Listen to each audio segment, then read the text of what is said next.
नमस्कार, न्यूज 24 देख रहे हैं आप और आपके साथ मैं हूं सऊद मोहम्मद खालिद। रात के 9 बज चुके हैं और न्यूज 24 पर वक्त हो गया है नॉन स्टॉप एट 9 का। सबसे पहले बात टूल किट मामले की। दरअसल सेंट्रल विस्टा प्रोजेक्ट पर बनी टूल किट को लेकर के कांग्रेस और भाजपा में तकरार लगातार जारी है। बीजेपी प्रवक्ता संबित पात्रा ने सोशल मीडिया पर कुछ तस्वीरें शेयर कर सौम्या वर्मा का नाम लिया और इस महिला का जिक्र किया जो कि राहुल गांधी के साथ तस्वीरों में दिख रही है। पात्रा ने दावा किया कि यह महिला टूल किट की दरअसल राइटर है। आज देश सोनिया जी और राहुल जी से सवाल पूछ रही है कि आखिरकार यह जो टूल किट था उसका ऑथर आज सामने आया है। Saumya Verma, does she work in AICC research wing under Rajeev Gowda or not is the answer which we are seeking. मंगलवार को जिस कथित टूल किट के जरिए बीजेपी ने कांग्रेस पर पीएम मोदी को बदनाम करने की साजिश का इल्जाम लगाया, बुधवार को बीजेपी ने उसी टूल किट के रचनाकार का नाम भी बता दिया। बीजेपी ने दावा किया कि टूल किट का निर्माण करने वाली और कोई नहीं बल्कि कांग्रेस से संबंध रखने वाली सौम्या वर्मा है। सौम्या उन्हीं कांग्रेस सांसद MV राजीव गौड़ा के ऑफिस में काम करती हैं, जिन्होंने बीजेपी नेताओं पर इस सिलसिले में झूठ बोलने का आरोप लगाया था और इस बाबत थाने में शिकायत भी दर्ज कराई थी।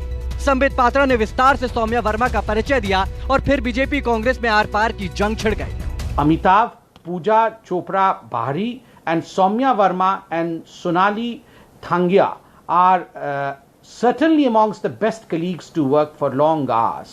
कांग्रेस वाली Delhi manifesto to launch AICC research department. आप खुद देख सकते हैं AICC रिसर्च डिपार्टमेंट की वो एक अहम हिस्सा ही नहीं बल्कि मुख्य भूमिका में वो रहती हैं सौम्या वर्मा जी, और मुझे बड़े दुख के साथ कहना पड़ रहा है। एक वो हिंदी की कहावत है ना, खिसियानी बिल्ली खंबा नोचे।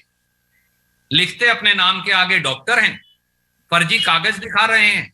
अरे भैया, इतना लोगों की सेवा करनी है तो अपनी डॉक्टरी जाकर कहीं कोविड अस्पताल में जाकर आपके चैनल को बोलना चाहिए, वहां सेवा क्यों नहीं करते। आज तो सेवा का समय है ना, आजकल फर्जी कागज घड़ने का समय नहीं है। The issue should be the debasement of human life by the Bharatiya Janata Party. They only want to divert but this fake agenda setting by the fake managers of BJP will not succeed. Sambit Patra ने कथित टूलकिट और इसकी कथित रचनाकार सौम्या वर्मा को लेकर कांग्रेस से जवाब मांगा, लेकिन सुरजेवाला ने इसे जेल जाने के डर का परिणाम बता दिया।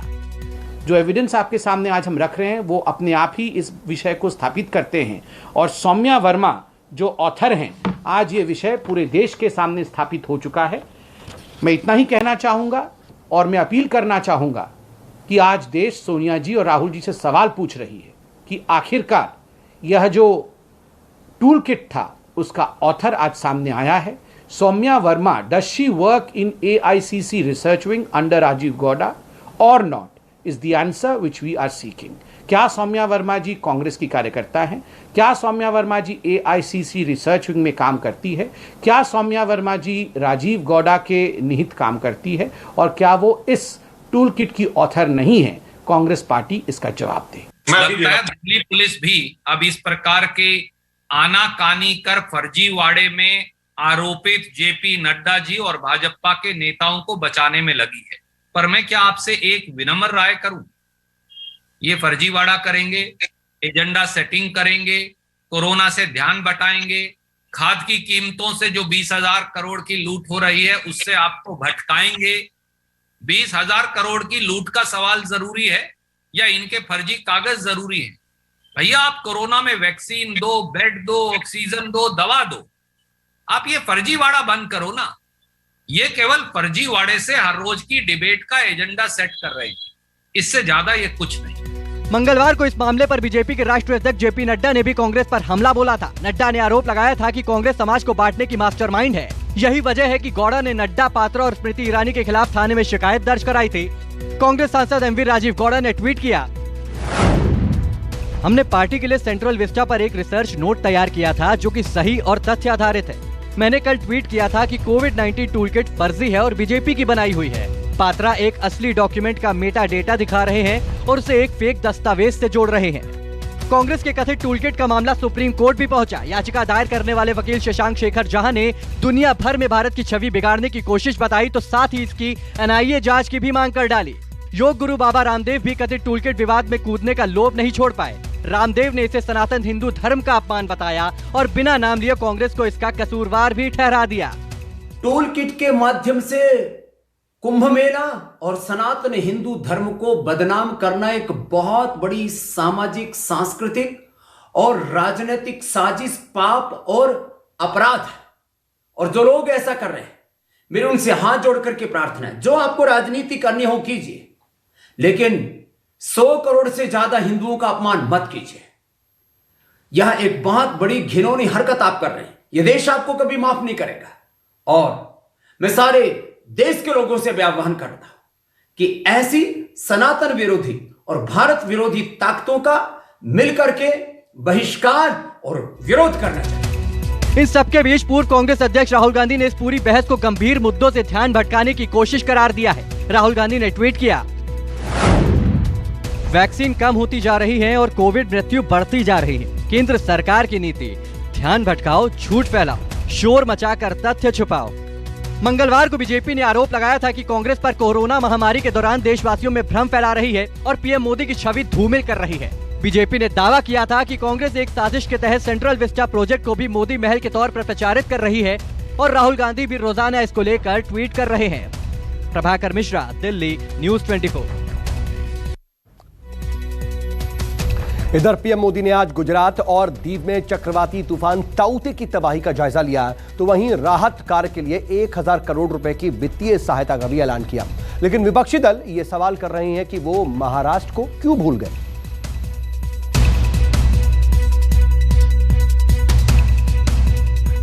धरती पर हुई तबाही का आसमान से जायजा। कभी कागज के पन्ने पलटते रहे तो कभी शीशे से झांक कर देर तक निहारते रहे पीएम मोदी।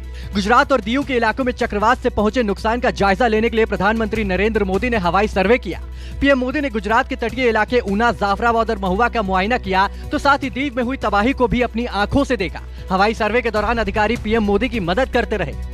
हवाई सर्वे के जरिए तबाही का जायजा लेने के बाद पीएम मोदी ने अहमदाबाद में एक समीक्षा बैठक की, जिसमें गुजरात के मुख्यमंत्री विजय रूपाणी और उप मुख्यमंत्री नितिन पटेल भी मौजूद रहे। बैठक के बाद पीएम मोदी ने राहत संबंधी तत्काल जरूरत के लिए 1000 करोड़ रुपए की वित्तीय सहायता की घोषणा भी की। पीएम मोदी की ओर से जारी बयान के मुताबिक पीएम मोदी ने कहा कि ताउते चक्रवात से पैदा हुई परिस्थिति को देखते हुए केंद्र सरकार प्रभावित राज्यों के साथ मिलकर काम कर रही है और राज्य सरकारों द्वारा नुकसान का ब्यौरा भेजे जाने के बाद उन्हें भी तत्काल केंद्र सहायता मुहैया कराई जाएगी।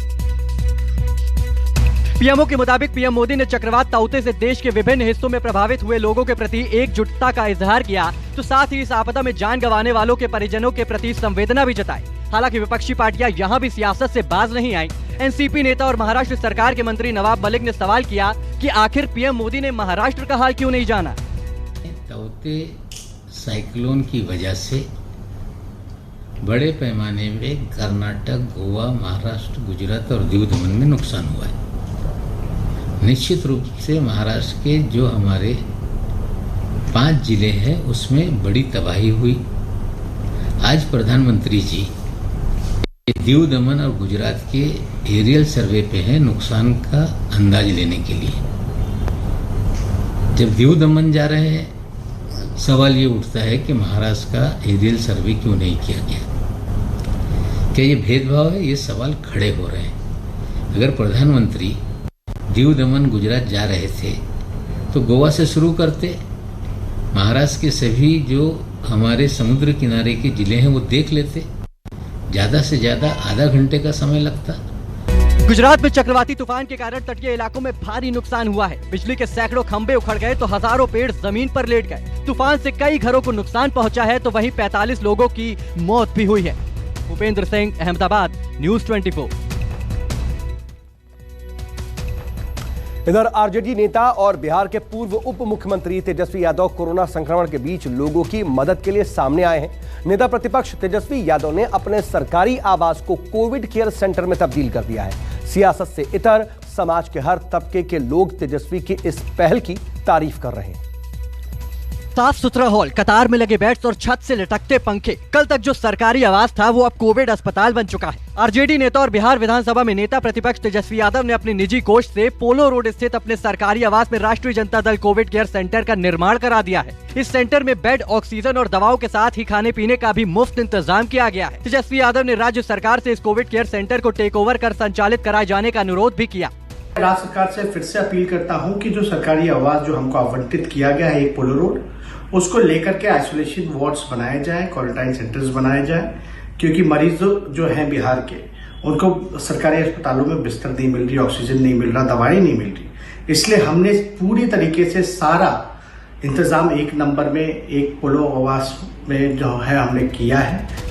नेता प्रतिपक्ष ने कहा कि इस सेंटर पर और भी जिन चीजों की जरूरत होगी वो उसे पूरा कराने के लिए तैयार हैं। इस संबंध में तेजस्वी यादव ने स्वास्थ्य मंत्री को पत्र लिखा है, जिसकी कॉपी मुख्यमंत्री को भी भेजी है। तेजस्वी यादव ने कहा है कि सरकार भले ही उनके लिखे पत्रों का जवाब ना दे रही हो, लेकिन एक जिम्मेदार विपक्ष होने के नाते वो हर संभव मदद करना चाहते हैं। तेजस्वी ने कहा कि सरकारी आवास होने के नाते वो इस सेंटर का संचालन नहीं कर सकते। ऐसे में सरकार से अनुरोध है कि वो इसे संचालित कराए। हमने कई बार मुख्यमंत्री जी को 4 साल में चिट्ठी लिखा, लेकिन उसका कोई अब तक उन्होंने जवाब नहीं दिया। उम्मीद करते हैं कि एक सकारात्मक पहल, एक विपक्ष, जिम्मेदार विपक्ष होने के नाते हम अपने सरकारी आवास देना चाहते हैं। और ये चला नहीं सकते सेंटर, क्योंकि सरकारी बंगलो है, इसलिए सरकार से आग्रह है कि वो टेक ओवर करके इसको चलाने का काम करे, और जो भी मदद हो सकता है वो हम करने के लिए तैयार हैं। जो जरूरत की चीजें हो सरकार हमसे पूछे, बोले कि हमको और क्या करना है, हम करने के लिए तैयार हैं। सरकारी आवास के एक हॉल में फिलहाल 25 से अधिक बेड लगाए गए हैं। पार्टी सूत्रों की माने तो सभी बेड के हिसाब से ऑक्सीजन सिलेंडर भी उपलब्ध हैं। कोविड के लिए जरूरी दवाओं के साथ ही ऑक्सीजन कंसंट्रेटर की भी व्यवस्था की गई है। मरीजों और तीमारदारों के लिए अल्पाहार और भोजन का भी इंतजाम है। तेजस्वी की इस पहल की हर तरफ सराहना हो रही है।